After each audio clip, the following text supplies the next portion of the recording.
Today, I want to take a look into a concept that kind of popped into my head as I was taking a break from research, actually. And this is that pain is caused by running away from the truth.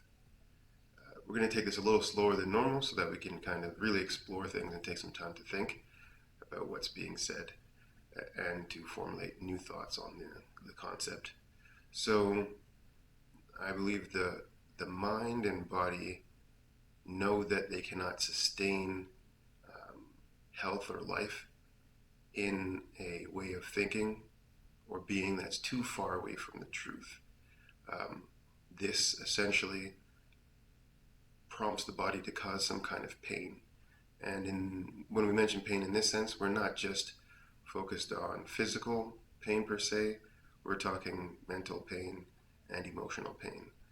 This is kind of a feedback mechanism the body uses in general to kind of indicate to us that we need change in the opposite direction that we're heading in. And if we were to listen to this, we'd have some reflection and then rethink what we're doing and what we have changed or how we've been thinking. Now, if we take into consideration that the subconscious kind of holds all the things that are based in reality and not known to us, then there must be something, let's say, navigating all that information to sustain a better version of health for us. Meaning that if the body's purpose is essentially to keep us alive for as long as possible, there must be something guiding this process, and this would be relegated to the subconscious. Similar to the heart beating at its rhythm, the brain getting the nutrients and things, there's something guiding them. So that also could mean that there is something also guiding um, us through the kind of from the subconscious through the physical world, essentially. So that all being possible, and if pain is used to help us kind of redirect ourselves towards something that's more health or life sustaining, then we must also know that the way we think is a way of trying to solve for that healthier experience. Now, there can be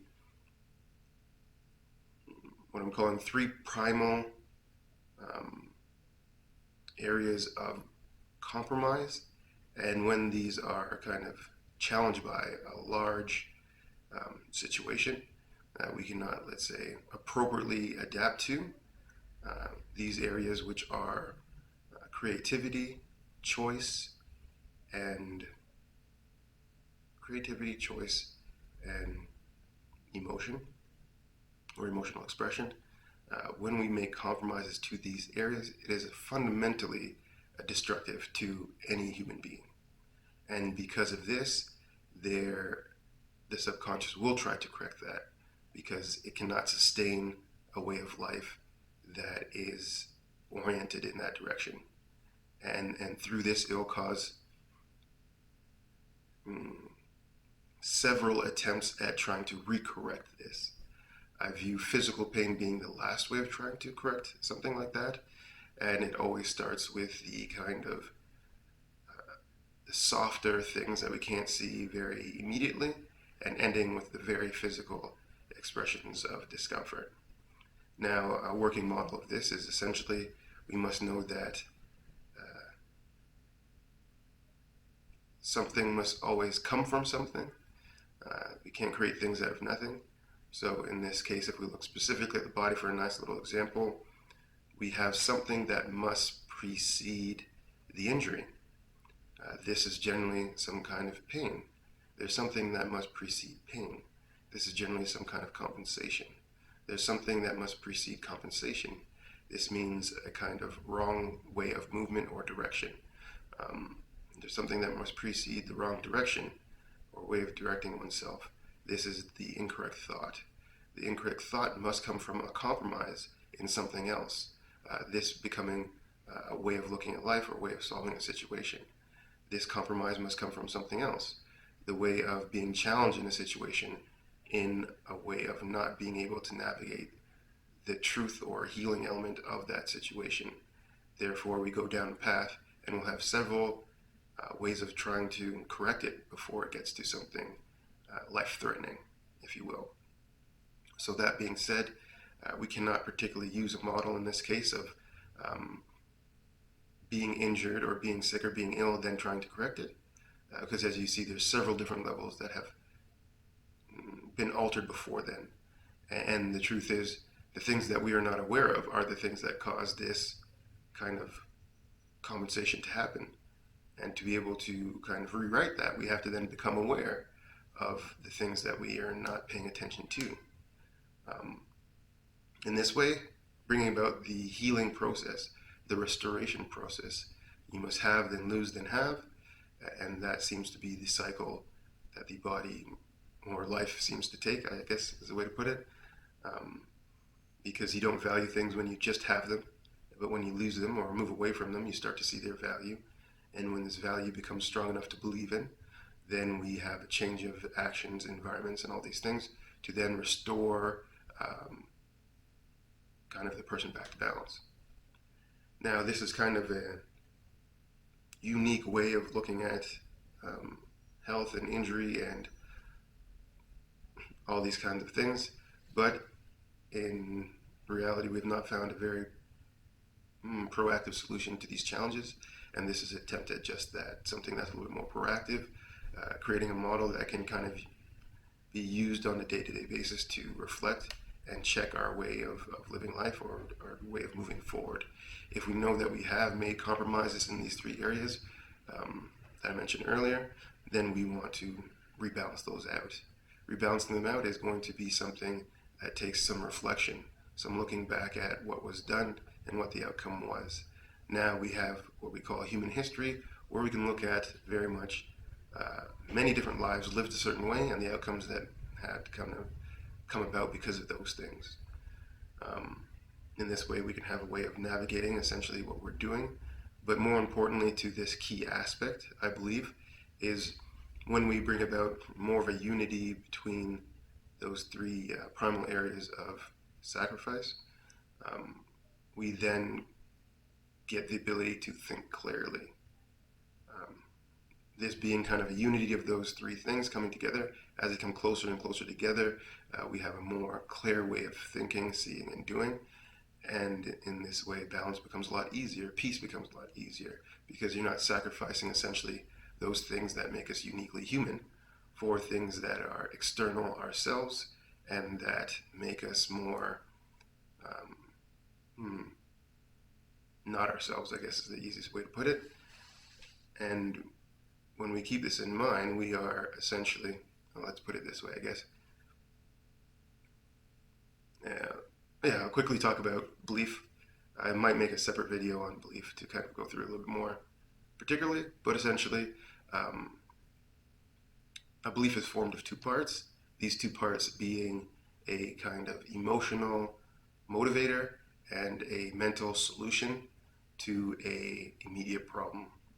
Now, the mental solution is just how we're thinking at that time with the information we have to solve the problem. So some might say, well, I'm going to be strong, and strong is this. So that is the belief. It's most likely wrong because we're not looking at it from a rounded perspective whenever we have these kind of ways of thinking. This is kind of the beginning, the immature stage of this. And then we have the emotion, and generally this is a kind of insult to the emotion. So then we have a large response. This response powers the belief. The belief then leads to a whole bunch of actions.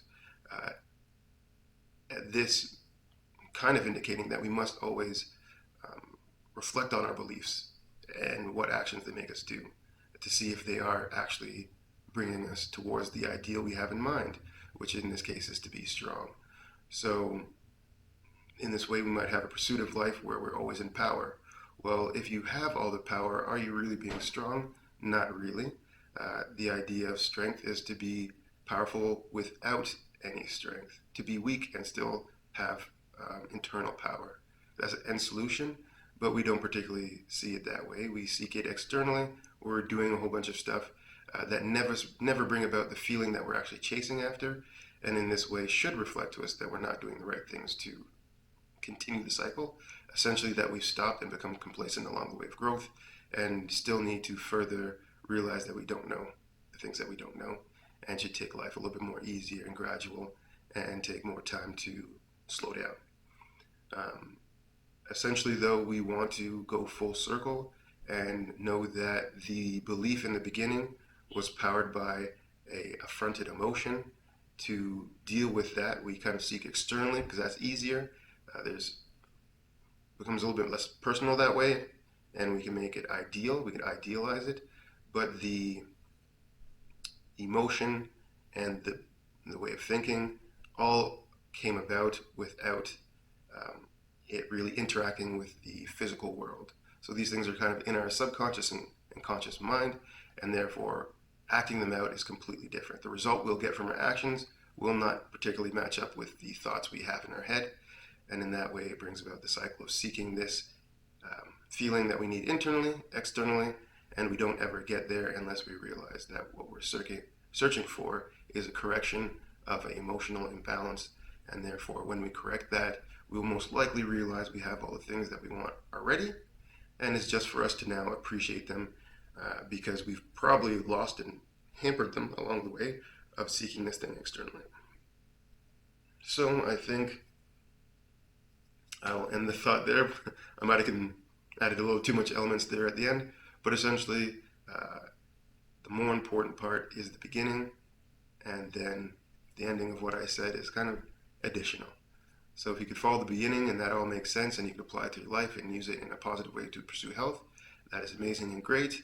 And then as you start doing that, you might see more of what the latter end of what I was saying kind of comes out in place to be in real life. All right, thank you very much for listening.